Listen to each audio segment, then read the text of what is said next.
What's going on, guys? Welcome back to the channel. So yeah, I told you guys some big changes coming to this platform. Now a lot of you kind of already noticed the first one. Obviously I haven't uploaded since that last live stream where I said I was back, and ironically I didn't upload after that previous video. So sorry about that.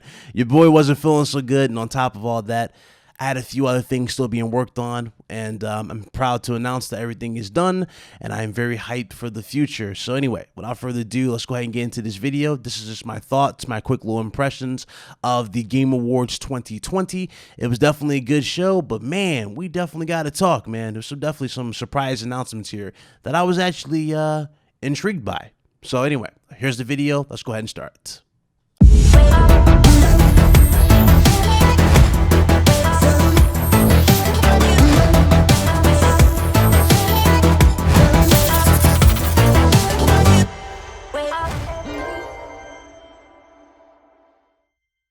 Man, the fake insiders that was hyping up this show when we went into this, man. Little interesting to see those particular tweets all of a sudden vanish, but hey, you know how that is. What's up, guys? Welcome back anyway. We're going to go ahead and talk about the show now. Let's go ahead and get into this actual event. You already know we're going to talk about everything else on the RHD podcast later on today at 5 p.m. Eastern Standard Time, so hopefully I'll see you guys there. Anyway. Was this show bad? This show was actually one of the better shows that Jeff Keighley has personally hosted. Thought it was really, really good. I loved the show from start to finish. It did have those cringy moments and stuff that I didn't really think was necessarily to be shown on the show, but they did it anyway. So they did it for length, obviously, and, you know, promotions, etc., etc. But aside from those small gripes, which we're going to see at every show at this point, show was really, really good. Now, did it live up to the hype that was generated from last year's? You guys already know. Last year's, we saw the Xbox Series X, and the answer is a big fat no.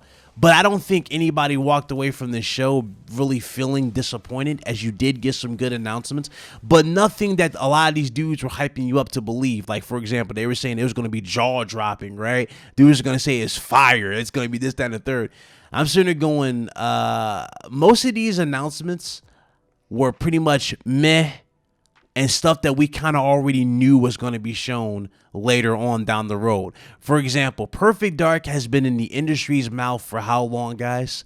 When we finally saw it, it was like, yes, we finally got confirmation and closure. We know we're going to get it. Awesome, you know? It wasn't like mic drop, oh my God, the internet goes crazy type of thing. No, it wasn't like that. Nintendo almost had a moment like that when they announced Sephiroth is going to be in Smash Bros. That was a pretty cool announcement, and a few other things. But you get what I'm saying. There wasn't really no crazy mic drop type of moment at the show. I just want to make that loud and clear. That goes for all three platforms. Still, a great show. Not over the top, though. That's just keeping it a buck with you guys, okay? Anyway, what am I saying? Let's get into the show. So there was some games that were showcased in terms of their world premieres, and one particular one, I just want to start with this one because this was honestly like the game that stuck with me the most, and that was the Callisto Protocol. This game is created by Glenn Schofield, who is the co-creator of Dead Space. That's right, ladies and gentlemen, Dead Space, a game, the very game that I talk about every single time we get into games that I want revived for the next-gen consoles. That's right. This game was definitely showcased here, and it looks like a true spiritual successor to Dead Space. I loved it from start to finish, what they were showing. I dig the vibes. It's creepy. It's in your face, right? It's uncomfortable type of feeling. I like it. It looks really, really good. This is the type of horror that I really, really wanted back in the actual genre, and I can't wait to see this in the, you know, and when it's done. And since Sega is not going to greenlight, sorry, you know, Alien Isolation 2, I don't think we're going to get an Alien Isolation 2. This is pretty much going to fill the void for me personally because I'm getting two birds with one stone. I'm telling you, this is the type of stuff I want right now for next gen. I can't wait to see what they do, what haptic feedback and everything with this particular game. It's going to be fire. In terms of the other announcements, we got Mass Effect that was showcased here. It looks good. It was a CGI trailer. They're saying that Mass Effect will continue, and I already know Craig went crazy when he saw this. So shout out to Craig, and cool for them in general. Dragon Age was also showcased here as well. It's another teaser trailer, and They didn't really announce like what platform this is going to be on at all. I guess that's because the deal and stuff like that are still being finalized. So we'll see in the future what's going on with that particular game. But hey, it is what it is. Of course, one of the worst kept secrets, Perfect Dark, was finally showcased here. We saw a CGI trailer. The game looks good. I like what they're doing with the game so far. This is actually going to be created by The Initiative, though. Now, you guys already know that's kind of been the biggest game, or the biggest studio, I'm sorry, where we all were like, well, what is The Initiative really working on, right? That's the new studio that they were really hyping up. And it's cool to see that they're going to be making Perfect Dark. I'm actually interested to see how the game looks and how it's going to play. Now, there was a report going around before we even got this confirmation that they were going to make this game, that they were going to be making an episodic game. Now, I do want to stress this loud and clear. This doesn't really mean that this is going to be like, Perfect Dark's going to be episodic, but it definitely is still in the conversation, at least until we get more confirmation for the game, because they didn't really go into the specifics. But maybe they did, maybe they didn't. I'm not really sure. We'll see in the future.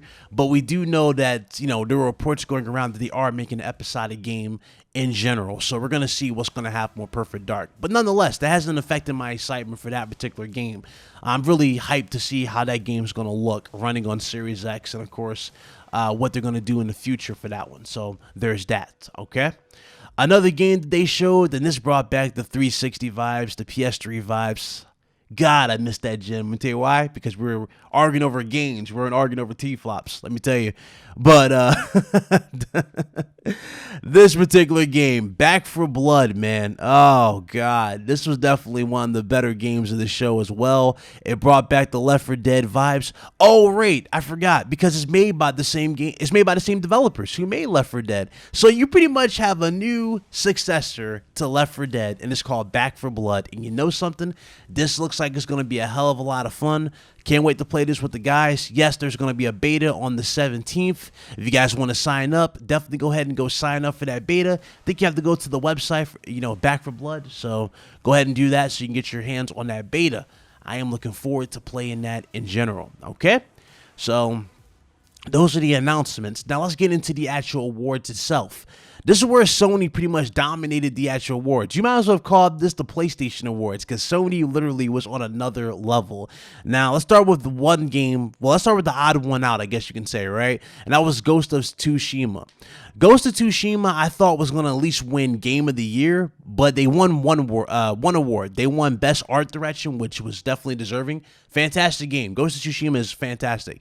Now, the reason why I thought this game was going to win Game of the Year is because if you look at the situation with The Last of Us Part 2 and how they were winning the awards in each category that it was, pretty much put in, I thought maybe they were going to do the same thing that they did to us with Red Dead 2. You guys remember when Red Dead 2 was out and it was the hottest game on the market next to God of War, Red Dead 2 pretty much dominated all the categories until God of War beat it for Game of the Year. I thought they were going to do the same thing and give, Ghost of Tsushima Game of the Year for that and, let it go, because you already know the golden joysticks also went to Last of Us Part 2 as well. But hey, that wasn't the case here. Last of Us Part 2 not only won Game of the Year, it won Best Narrative. I mean, it won Best Audio Design, Accessibility, you name it. It was winning every award that it was pretty much in favor for. Even Best Actress went to Laura Bailey for playing Abby. So they pretty much cleared the board when it came to the awards. And it was crazy.